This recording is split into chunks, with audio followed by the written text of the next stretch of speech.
niyo ba, masama yung pakiramdam ko. Pero kailangan ko mag-vlog.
So, ayan. So, bago ko nga pala simulan tong vlog na to, wait lang, pagod ako. So, bago ko simulan tong vlog na to, mamimili ako ng 2 commentors na magpapa-shoutout at bibigyan ko sila ng tag 500 Gcash. So, i-mention ko na lang, i-shoutout ko na lang sila sa next na video ko. So, sana panoorin nyo to dahil gusto kong turuan. Wait lang, hiningal ako saglit.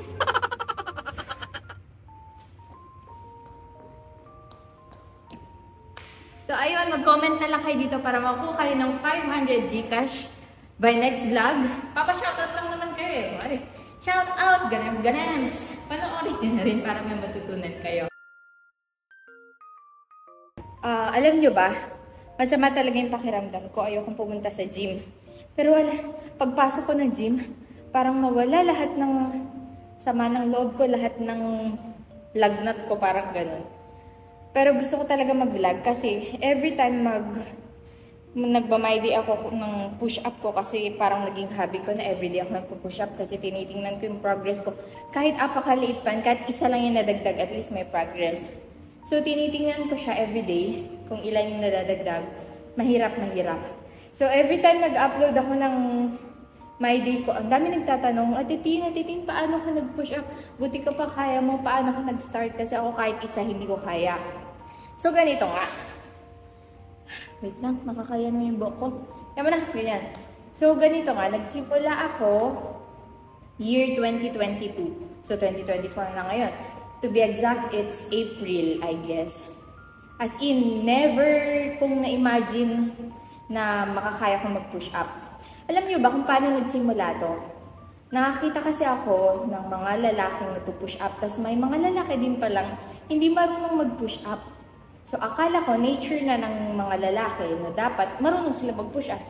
Pero, ang dami ko nakitang hindi din pala kaya mag-push up katulad nating girls. So, parang gusto kong maging kakaiba. Gusto kong matutunan yon para, kumbaga, kaya ng boys eh. So, kakayanin ko din. Tsaka marami ding boys na hindi marunong. So, kaya ko silang i-beat. So, ang ginawa ko, April, nag-start akong mag-push up. Sayang nga lang kasi hindi ko siya na i-video. Wala sa isip ko talaga mag-video kasi never ko talagang na-imagine na makakaya kong mag-push up. Kasi kahit isang bagsak, hindi talaga kahit ni push up, hindi ko kaya. So ngayon, tuturuan ko kayong mag-push up.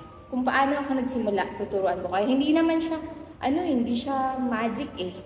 Matagal talaga, pero as long as consistent ka at gusto mo talaga yung goal. Ako kasi gusto kong maging kakaiba eh. Gusto maging alien. Gusto ko talagang maging kakaiba. So talagang inaral ko siya. So ngayon parang hobby ko na siya. Dinadagdagan ko. Next target ko is pull up. Sobrang hirap ng pull ups. Pero kakayanin natin yan. So halika na. Yan. So syempre mahina to. Ang kailangan gawin natin is palakasin. Ang ginagawa ko nun kapag naboboard ako or kapag before ako maligo, syempre may pader. Pader. Paano ito? Pader. Pader to pader. Ganyan ginagawa ko nun. Hindi ako expert ha. Tinuturo ko lang yung base experience ko. So hindi ko alam kung ano yung proper na gaano kalayo yung paa mo. Basta manap ka ng pader. Yan. So pag nakahanap ka ng pader, ganyan lang. Tapos, huwag mong ipapersa itong puwit mo. Wala pa ditong. Bali, ito lang talaga dapat. So, parang unti-unti mo siya. Dito, parang ganyan mo siya. Pantay sa may dress. Tapos, unti-unti ka lang mag-lean. Ganyan lang.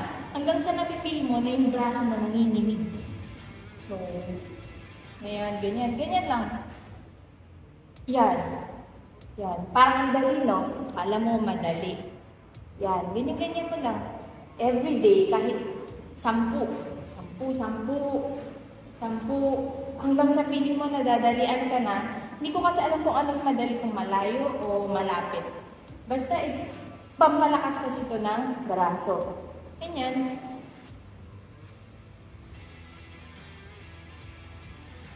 Kung hindi mo kaya malayo, lapit lang. Ganyan mo lang siya. Basta, ang nagfo-force is ito. Hindi itong katawan mo. So, ganyan siya. Itong nagfo-force. Ganyan lang. Parang ang dali-dali, no? So, parang 10 kapag before ako maligo. Tapos, kapag naboboring ako, bigla lang ako natry. Tapos, try ko kami. Ganyan-ganyan. So, yun yung una kong ginawa. So, balik tayo dito. Ano ba yung pangalawang ginawa ko para lumakas tong kamay ko? Hindi ako nagbuhat-buhat. Kasi parang, anong tawag doon? Calisthenics ba? Basta yung body weights yung ginagamit ko. So, syempre, mahirap mag-proper, di ba? So, ang ginawa ko muna, knee. Kaya nga ako nagka-pigsa dito, kakani-push up ko, nabunutan pala.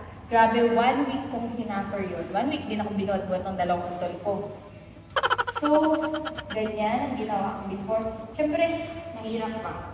Kahit sa isang push up, never ko talagang makakayanan. Alam niyo, ganyan ko lang, wala na.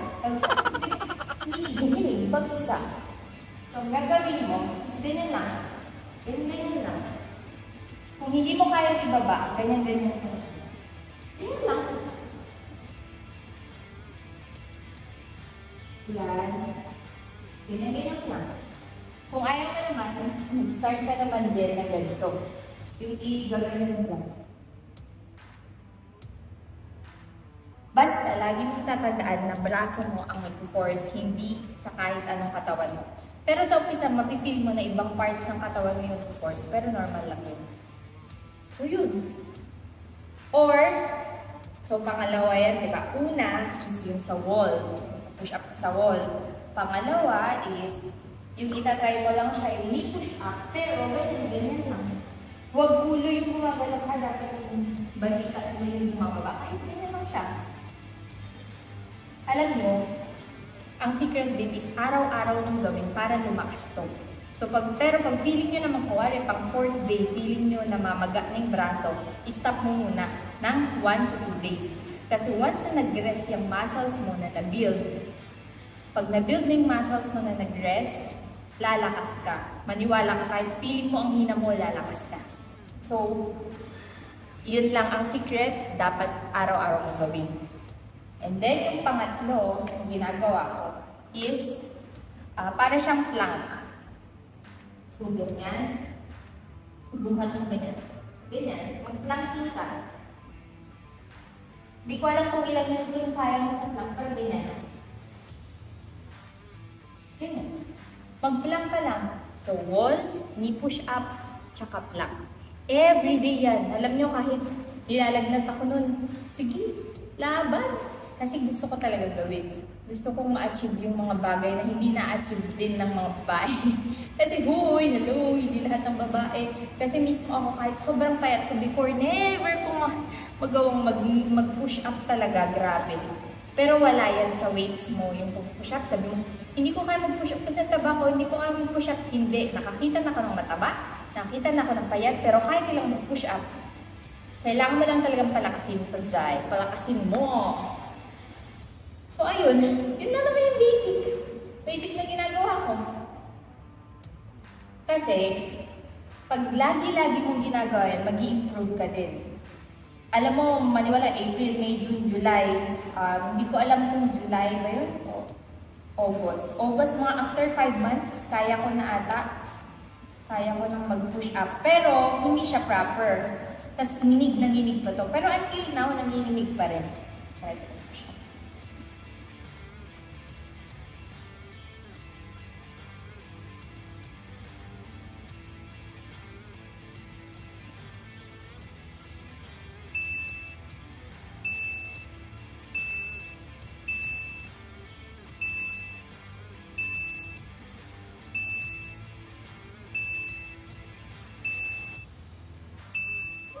Diba? Oh my God! Kaya ko na. 10. 10 isang set, kaya ko na. Kasi dati, 2 lang. 2 lang straight na kaya ko. Tapos, hindi ko na kaya, bagsak na. Hanggang sa tinuloy-tuloy ko, hinayaan ko, mabagal talaga. Hanggang sa 3. 3 straight na yung kaya ko. Tapos, nag-stop ako dun sa 3 straight, matagal. Meron pa yung mga times na ayoko na push up. Pero, wala eh, hobby ko na. Hanggang sa 5 reps, 1 set. Tuloy-tuloy. Tapos stop. Tapos another 5. Ngayon, 10 na.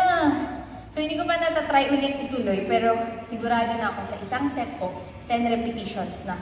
Grabe yung improvement dun. Alam nyo, nag-stop ako ng 1 month mag-gym. Walang ginagawa. Nag-rest yung muscles ko. Tapos pagbalik ko mag-push up, akala ko hindi ko na kaya, pero kayang-kaya ko na pala. Tapos, pag knee push up naman, alam nyo, pag kaya nyo ng proper, mas madali na yung knee. Ganyan, knee push up. Actually, dapat pantay yung mga kamay mo sa dibdib.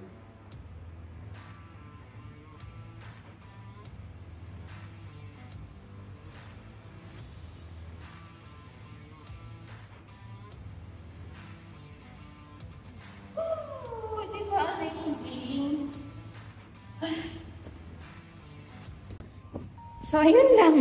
Hindi ko alam kung maayos yung execution ko, pero yun lang.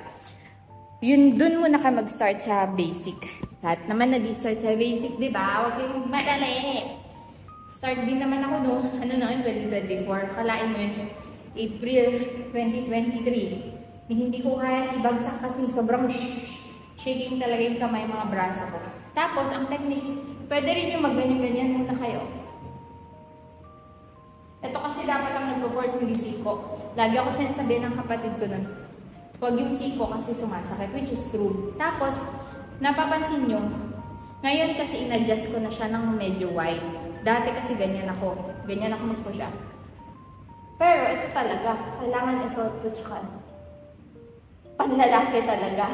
Pero ngayon medyo na-adjust ko na wide kasi yun yung proper.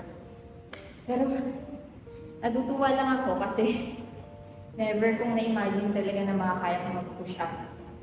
Alam niyo yun, maliit na bagay, napakaliit na bagay, tingnan sa iba, pero ang laking achievement sa akin kasi hindi ko talaga may imagine na darating ako sa point na kakayanin kong mag-push up. Gusto ko lang kasi talaga maging kakaiba. Hindi naman ako, medyo boyish ako, pero gusto ko na kakaiba, gusto ko na kaka-impress ng tao, in a sense na na-i-inspire. Hindi ko, yun pala, pag pala nagmamayde ako, may mga nagna-message, oh, ayan na naman yung inspirasyon ko sa push up. Uy, at yung nakaka-inspire ka, paano mo yung nakakaya? Ganon. Hindi ko na-imagine na sa pag-push up ko, meron pala akong na-inspire dyan sa tabi-tabi, sa gedli-gedli. So, ayun. Number 1 lang na dapat na meron kayo is consistent. Pag naramdaman yung pagod, yung feeling niyang nasa sa pagod, i-rest nyo. Kasi once na nag-rest yan, 1 or 2 days ang maximum, lalakas ka. Sinasabi ko sa'yo. So, yan. So, ikaw na nanonood ngayon sa video ko, ading, kuya, or ate, tito, ganon. Kaya nyo yan. Kaya nyo yan. Huwag lang kayong pag-feeling nyo na pagod kayo, ayaw nyo na, ituloy nyo lang. Kahit apakaliit na progress, kakayanin nyo. Kayanin nyo. Kasi kahit anong liit ng progress yan, at least, meron kayong usad. Kesa naman sa wala, di ba? Tuloy-tuloy nyo lang yan. So, sana sa mga nanonood sa akin, mas may inspire pa ako. Natutuwa talaga ako. Hindi ko talaga expect na may mga magba-message na inspire. Hindi ko alam, mapakababaw ko. Pero natutuwa ako. Hindi naman ako fit na fit, hindi rin ako sexy, may bil-bil din ako. Madami pa akong fats. Pero, yung pagpupunta ko kasi ng gym, ang number 1 goal ko talaga doon lagi is para lumit yung tiyan ko at lumaki yung puwet ko. Pero, yung gym kasi, yun na yung pag naging stress reliever. So, pag sobrang exhausted na ako, sobrang stress na ako, lungkot, laling lungkot, kailangan pumunta ng gym kahit wala akong tulog. Kasi pagdating ko ng gym, at nagpawis ako, sobrang nag-iiba yung mood ko, sobrang sumasaya ako. So, imbes na malungkot ako, na matulog ako, na nalulungkot, which is hindi naman talaga nakakatulog kapag nalulungkot ako, pinupunta ko na lang sa gym. Doon na lang ako nagbubuhat-buhat, nagtatatakbo, kasi after an hour, wala na lahat ulit. Ganun talaga. Dumarating talaga tayo sa point na nalulungkot, pero baka nga everyday, katulad ko everyday, pero kailangan mo lang talagang humanap ng outlet para i-release lahat yung negative energies sa katawan mo. So, ayun.